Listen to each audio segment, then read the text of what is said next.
아침 뉴스의 맥을 짚어드리는 시간 뉴스연구소. 오늘도 두 분의 연구위원 함께합니다. CBS 김광일 기자 그리고 김준일 시사평론가 어서 오십시오. 안녕하세요. 예, 첫 뉴스 어디로 갈까요? 평양 무인기 침투.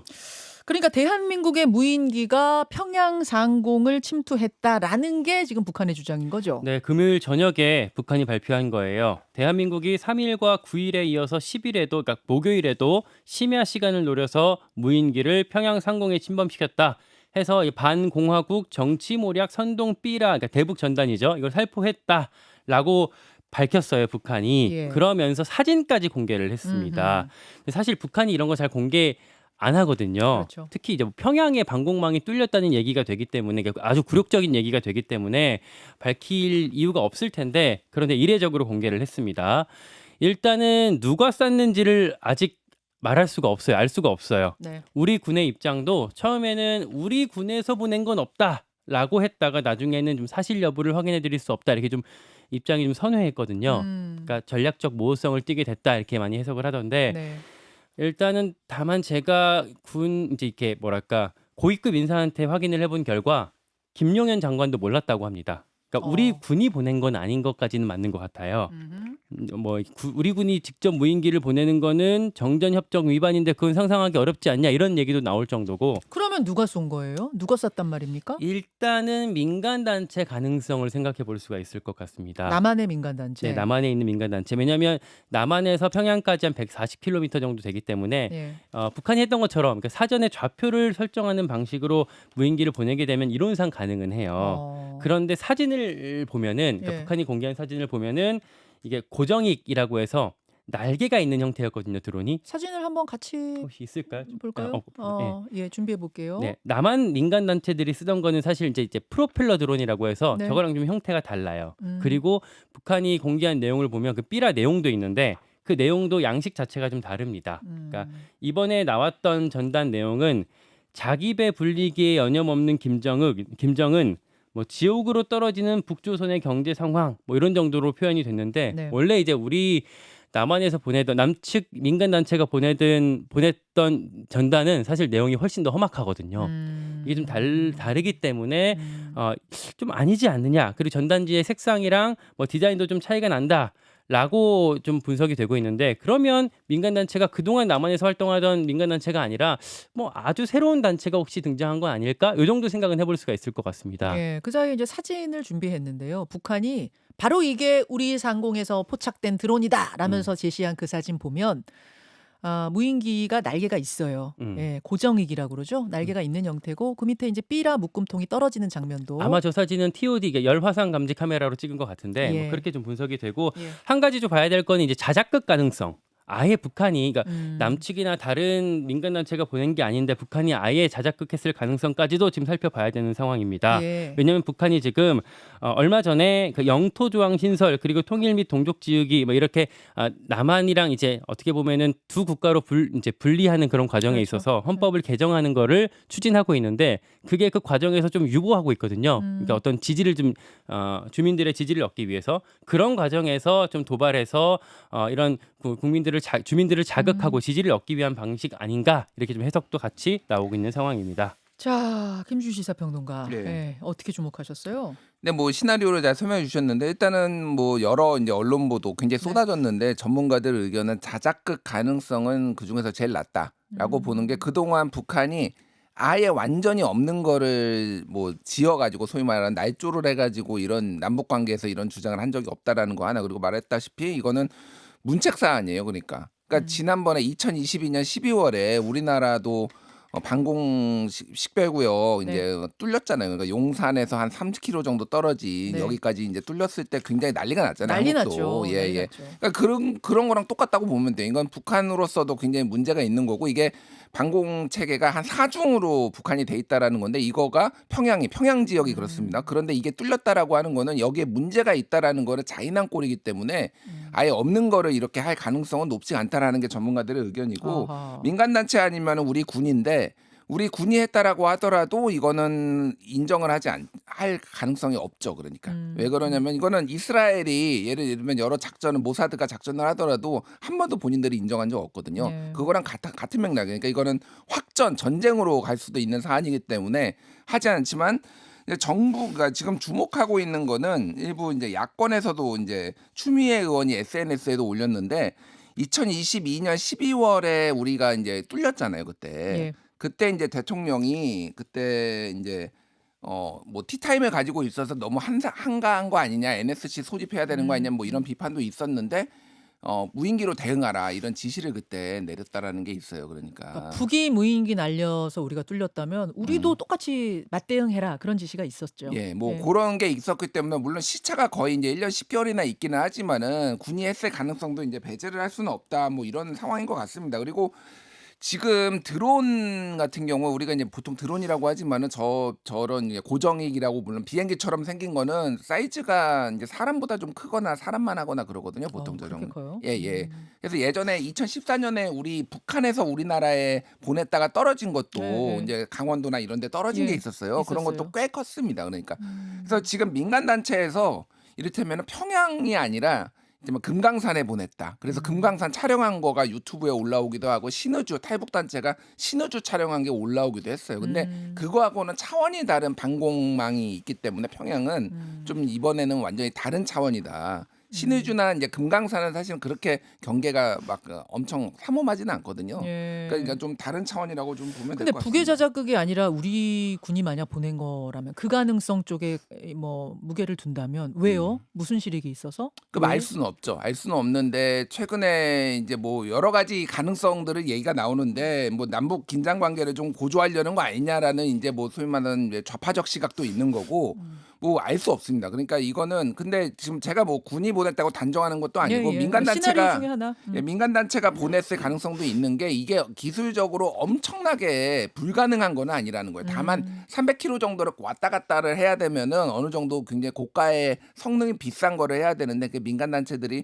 운용할 그 어떤 실력이 있느냐 그거에 좀 의문이 있는 거죠. 그러니까. 예, 저희가 좀 여야를 막론하고 이 부분에 대해서 취재를 많이 해봤는데 다들 진짜 모르겠다, 모르겠다. 이게 이제 솔직한 의원들 심정이더라고요. 이건 좀 더 지켜봐야겠습니다. 두 번째 이슈 넘어가죠. 한동훈의 0점 조정. 한동훈 대표 얘기인데 한동훈 대표의 주말 사이 발언 수위가 상당히 높아졌습니다. 0점을 김건희 여사를 겨냥해서 정조준하고 있어요. 일단 지난주부터 이제 어떤 빌드업이 있었거든요. 지난주 수요일 날 여사 공개 활동 자제에 대해서 얘기를 했었고 네. 목요일 날 국민이 납득할 만한 결과를 검찰이 내놔야 한다. 사실상 기소하라는 의견을 목요일 날 얘기를 했었고 그다음에 인적쇄신까지 갔거든요. 금요일 날 했던 얘기가 김 여사에 대한 그런 국민들의 우려와 걱정을 불식시키기 위한 대통령실의 인적 쇄신이 저는 필요하다고 생각합니다. 라고 금요일이 아니라 토요일 날 이렇게 얘기를 했었습니다.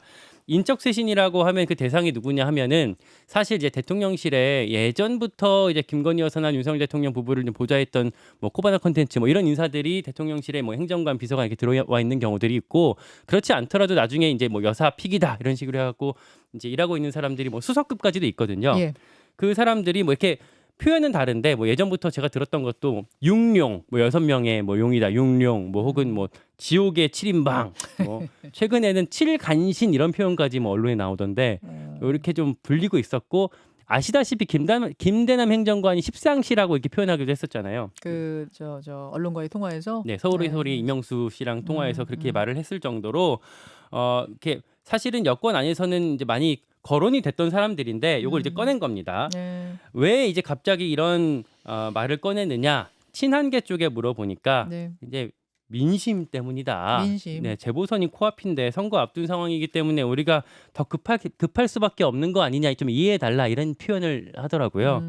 그러니까 국민들을 이해시킬 만한 방안이 있어야 설득을 할 수 있을 거다. 당은 이렇게 최선을 다해서 대통령실에 요구하고 있다. 민심을 안다. 민심 달래기용. 반면에 친윤 쪽을 취재해 보니까 그거 뭐 민심 달래기라고는 하지만 사실 선거 앞두고 있으면 상대인 이재명 대표를 공격해야 되는 게 마치 김건희 여사를 왜 갑자기 꺼내냐. 불편해요. 네, 불편해하고 있습니다.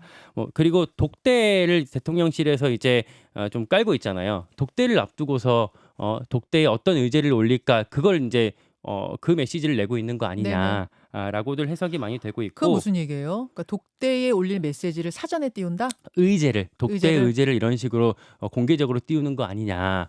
결국 이게 선거용이 아니라 윤석열 대통령과의 이제 어떤 담판을 짓겠다고 하는 거 아니냐. 그런 시각에서 친윤 쪽에서는 불편해하고 있고 친윤 중진 의원이 이렇게 표현을 하더라고요. 그러니까 이렇게 노골적으로 나가는 거는 마땅치 않다고 본다. 그러니까 결국 독대의 판을 깨자는 거 아니냐라는 식의 어떤 해석까지도 같이 나오고 있는 겁니다. 진짜 독대 판 깨질 가능성이 있어요? 무산 가능성? 일단은 용산 대통령실에서는 침묵하고 있습니다. 여기에 대해서는. 예. 다만 아시다시피 윤석열 대통령 성정상 이런 발언을 받아들일 수 있을 것이냐. 여기에 대해서 사실 의문을 제기하는 경우들이 많이 있고 최근에 제가 하나 들었던 얘기 중에 하나는 독대 그 미팅이 일정이 그 픽스되지 않고 있다라고 전해지고 있었는데 독대 하기로는 했는데 날짜가 정확히 나온 건 아니었는데. 네, 선거 이후쯤 하지 않을까 정도였는데 예. 17일로 정해졌었다가 이게 깨졌다라는 설도 들리더라고요. 그래요. 네, 그럴 정도로 사실 양쪽이 좀 첨예하게 부딪히고 있습니다. 자, 주말 사이의 상황들 김준일 평론가는 어디 주목하셨어요? 일단 한동훈 대표가 뭐 김광현 기자가 설명을 했지만은 네. 수위를 점점 높이고 있어요. 9일에는 김 여사가 공개 활동을 자제해야 된다. 10일에는 도이치모터스 주가 조작 사건과 관련해서 검찰이 국민 납득할 만한 결과를 내야 된다. 그리고 12일에는 인적 쇄신이 필요하다라는 건데, 자 앞에 두 개는 예. 그러니까 앞에 두 개는 김 여사의 그 뭐 공개 활동 자제 같은 경우에는 일단은 본인이 약속을 한 거기도 하고 그리고 본인이 김건희 여사가 어쨌든 뭐 윤석열 대통령도 어느 정도 상의를 해야 되지만 김건희 여사가 결단하면 되는 문제고 두 번째 거는 일단은 검찰에 대한 압박이라서 사실 이게 검찰의 압박이 적절했느냐 뭐 이런 논란도 있었어요. 그리고 본인이 법무장관 때 그럼 이거 왜 뭐 했냐 뭐 이런 논란도 있었는데 대통령실 인적 쇄신은 사실은 여권에서는 이건 선 넘었다. 뭐 이런 얘기들이 꽤 나와요. 그러니까 이거는 대통령의 진짜 고유한 인사권인데 이거를 지금 침해하는 거 아니냐. 그러니까 뭐 친윤 쪽의 반응이겠죠. 그러니까. 그러니까 김 여사가 공개 활동 자제해야 된다라는 요청은 원래 김 여사가 했던 말이 있으니까 그걸 바탕으로 한 거라고 그래도 이해할 수 있고 또 검찰이 국민 납득할 결과 내놔야 된다라는 것도 뭐 원론적인 이야기라고 이해할 수 있지만 인적 쇄신 필요성 주장한 거, 대통령실 인적 쇄신 필요성 주장한 거는 이거 인사권 침해한 거야라는 반응이 나온다고요? 그렇죠. 예, 그러니까 좀 점점 세진 거는 맞고 지금 수위가 점점 올라간 건 맞고 그럼 한동훈은 왜 그러냐? 한동훈 대표는 왜 그러냐? 일단은 지금 선거가 좀 급하다. 그런데 대통령과 당정 일치로는 지금 특히 부산 금정구 선거 여기는 초박빙이거든요. 지금 여론조사 보면은 제가 수치는 말씀 안 드리겠지만은 국민의힘 후보하고 민주당 후보가 각각 오차 범위 내에서 엎치락뒤치락 하는 게 다 나와 있어요. 예. 그러니까 이거 어떻게 될지 모른다. 이때는 당정 일치보다는 오히려 좀 문제가 있다라는 거를 당에서 강하게 지적하는 모습을 보여주고 싶다라는 거 하나가 있고 또 하나는 어쨌든 또 압박성 빌드업이다. 뭐 이런 얘기도 나오니까 독대를 하기 위해서 그런데 오히려 독대를 하려면은 왜 밖에서 그런 얘기를 해? 용산에서는 아니 와가지고 얘기를 해야지. 왜 지금 언론 인터뷰하고 이런 얘기를 다 해? 그래서 그것도 상당히 불쾌한데 그래서 깨질 가능성도 배제할 수가 없는데 일단은 18일 이번 주 금요일이요. 네. 그 검찰 국정감사예요. 네. 그래서 얘기가 나오는 거는 그 전에 도이치모터스 주가 조작 그거를 결론은 내릴 가능성이 높다라는 얘기들이 지난주부터 나왔거든요. 네. 그러니까 이게 지금 약간 변수가 될 것 같아요. 그러면 17일, 이게 16일이 선거고 17일 날 검찰이 결론을 내릴 수도 있고 뭐 아직 모르지만은 그러면 이제 독대에 이게 어떤 영향을 미치느냐. 사실 뭐 이런 것도 좀 영향이 있을 것 같고요. 지금 뭐 사전 투표율 같은 경우에는 전남이 굉장히 뜨겁습니다. 전남 영광군수는 43.1. 사전 투표율이 43.1. 예. 와. 곡성군수 41.4 그리고 어. 부산 금정구청장은 20.6, 인천 강화군수는 27.9. 그래서 부산이 제일 낮아요. 네. 그래서 얼마나 여기는 지금 조직표를 동원하느냐가 되게 중요해져서 조국 대표도 이재명 대표가 요청을 해서 조국 대표도 오늘 지금 부산 금정구에 지원 유세 같이 간다라고 합니다. 그 정도 한동훈 대표도 15일까지 끝까지 남아서 지금 한다고 해서 여기가 결과가 어떻게 나오냐에 따라서 지금 굉장히 당의 운명이 뭐 이제 각자의 운명이 좀 많이 바뀔 것 같아요. 사전 투표율이 그러니까 서울시 교육감만 8.28%로 상당히 낮고 그거 제외하고 이제 정당 선거인 곳은 다 높군요. 상당히 높군요. 당정 관계에 지금 말씀하신 것처럼 이제 변곡점이 주요한 게 두 개가 있는데 네. 하나가 이제 재보선 그리고 하나가 지금 말씀하신 이제 검찰의 기소 여부 판단이 있을 텐데 네. 재보선도 사실 되게 중요한 게 뭐냐면 이제 재보선 결과 특히 금전 결과에 따라서 국민의힘 한동훈 대표의 어떤 입지가 흔들릴 우려가 있기 때문에 이걸 친한계 쪽에서도 우려하고 있거든요. 그리고 친윤 쪽에서도 취재해 보면은 그동안 우리가 당정 간의 어떤 갈등을 좀 이제 줄이기 위해서 참아왔는데 저쪽에서 도발하고 있던 것들 참아왔는데 터트릴 수 있다. 어떤 지면 시점이 되면 우리도 가만히 있지 않을 수 있다 이런 얘기들을 하고 있어요. 혹시나 그 시점이 이 두 가지 변수에 따라서 또 튀어나올 수도 있지 않을까. 여기까지 좀 주목을 해봐야 될 것 같습니다. 박빙 선거, 부산 금정구청장 선거가 상당히 중요한 이번 주에 분기점이 되겠군요. 다음 이슈 가죠. 3년 2개월 만에 금리 인하. 지난주 금요일 금통위 결정이죠. 네, 금요일에 한국은행 금융통화위원회에서 기준금리를 3.5%에서 0.25% 내려서 3.25%로 발표를 했습니다. 예. 이 숫자보다 사실 더 중요한 건 방향성이에요. 그렇죠. 이게 3년 2개월 만에 처음으로 내린 거기 때문에 시장의 어떤 주요 주체들한테 시그널을 준 거라고 할 수가 있겠고 사실은 채권 전문가 65%가 이미 전망하기도 했었습니다. 배경 짧게 좀 짚어드리면 먼저 물가가 어느 정도 좀 잡혔어요. 근데 이제 경기가 워낙 안 좋잖아요. 워낙 안 좋아서 뭐 내리냐 마냐 했었는데 가계부채 때문에 못 내리고 있었거든요. 근데 가계부채가 어느 정도 좀 잡혔다고 판단을 할 수가 있는 거고 왜냐하면 가계부채가 후행 지표거든요. 그러니까 이를테면 서울 아파트 거래량이 8월에 비해서 9월에 좀 많이 줄었어요. 근데 아파트 사게 되면은 잔금 한 2-3개월 뒤에 치르잖아요. 그렇게 보면은 가계부채가 좀 줄겠구나. 이렇게 판단을 하고 체크까지 하고 내린 거라고 할 수가 있겠습니다. 네. 그걸 미국에서 5.5에서 5로 비컷, 그러니까 미국 금리를 확 인하를 단행했기 때문에 우리 한국은행도 이렇게 결정할 수 있었다 볼 수가 있을 것 같고요. 부동산에 어떤 영향을 주느냐? 결국에 금리 인하했기 때문에 집값이 상승할 수가 있잖아요. 근데 이건 제한적이라고 할 수가 있겠습니다. 왜냐하면 주택담보대출이 지금 한 4.2에서 4.5% 정도로 이제 상당히 높거든요. 이 은행에서 가상금리를 높게 잡고 있기 때문에 당장의 부동산 영향은 제한적인데 앞으로 그럼 이제 금리가 더 인하할 거냐 어떻게 될 거냐를 봤을 때는 이창용 하는 총재가 기자간담회를 했었거든요 이번에. 예. 이런 표현을 했어요. 대한민국의 실질금리가 굉장히 높은 상황이다. 그러니까 실질금리라고 하면은 이 기준금리에다가 물가상승률 제외한 거거든요. 그럼 이번에 지금 3.25니까 빼기 물가상승률 1.6 하면 한 1.65% 정도 퍼센트 정도가 나와요. 네. 근데 이게 과거 실질금리 평균에 비해서는 높은 편이거든요. 높다라는 말은 앞으로 낮추는 방향으로 갈 수 있다. 금리 인하의 방향성으로 갈 수 있다를 지금 애둘러서 표현한 거라고 볼 수가 있겠습니다. 당장 금리를 더 낮추겠다 이건 아니지만요. 네. 김준일 평론가 어떻게 예상하세요? 그래서 지금 금통위원 6명 중에 5명은 3개월 내에 기준금리를 3.25로 계속 유지해야 된다라고 한 명만 올해 내에 더 내려야 된다라고 해서 올해 안에는 추가로 인하는 없을 것이다라는 게 거의 확정적이다. 뭐 이 정도로 보면 될 것 같아요. 그래서 지금 상황은 어쨌든 이번에 0.25%포인트를 내리면은 뭐 한국경제인협회 이제 추산에 따르면은 연간 이자 상환 부담이 가계 2조 5천억 원, 기업 3조 5천억 원이 감소할 것으로 보인다라는 건데 문제는 얘기했듯이 부동산인데 부동산 같은 경우에는 전국 주택 가격 상승률이 0.25%포인트 기준금리가 하락하면은 1년 이후에 0.43포인트, 서울은 0.83포인트가 이제 오른다라는 거예요. 보통 그러니까. 그랬어요. 예. 계속 그랬어요. 그러니까 시차를 두고 이제 오르기 때문에 이거는 사실은 기준금리를 하더라도 시중은행은 사실은 정부가 조금 관리를 하면은 이거는 아주 관리가 불가능한 건 아니다라는 건데 문제는 기준금리 내려도 내수가 살아나진 않는다라는 게 거의 모든 경제 전문가들의 공통 의견. 이거 가지고는 안 된다. 기준금리가 아니라 정부가 정책을 어떻게 하느냐. 지금 내수를 살리기 위해서 여러 가지 수단을 써야 되는데 그거에 대해서 너무 미온적이다는 얘기가 많습니다. 여기까지 살펴보겠습니다. 두 분 수고하셨습니다. 고맙습니다. 감사합니다.